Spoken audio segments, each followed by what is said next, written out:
My name is Royce William Rush, and I was a radioman third class. I went to Bethlehem High School in Bethlehem, Pennsylvania, graduated in 1960. I went to boot camp at Great Lakes, Illinois, while I was still in high school. It was 1959 when I went to boot camp.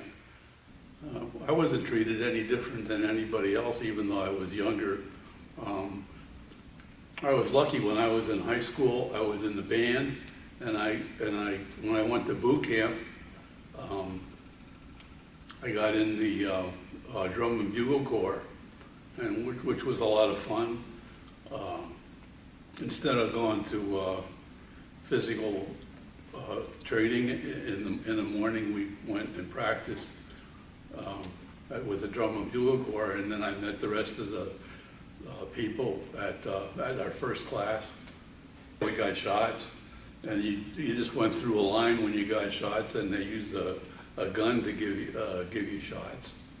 Got up probably around 6 o'clock in the morning, and I went to breakfast before the rest of them. We went, if you were in the drum and bugle corps or in the band, you got to go to breakfast earlier because you had to go to practice.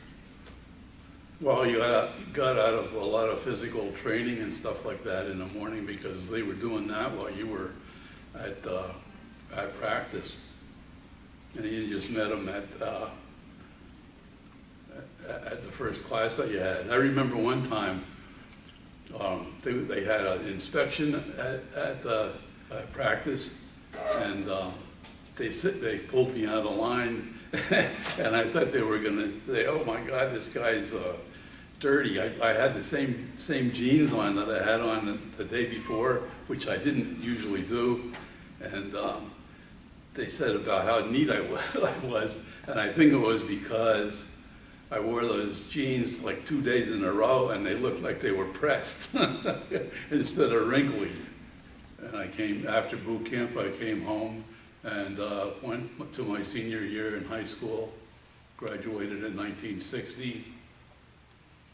In 1960, after I graduated, I went to a radio school in Bainbridge, Maryland.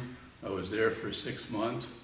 Well, I got to choose what I wanted to do because I was in the Naval Reserves, and all I did was take a test to qualify to go to radio school. Passed it, and that's where I went. Well, you learn Morse code, you learn how to use a typewriter, and a lot of electronic things you learn, you know. Graduated from, while I was there, John Kennedy was inaugurated president, and I got to go with a contingent from the naval base at Bainbridge, Maryland, and we went to Washington for Kennedy's inauguration in the snow.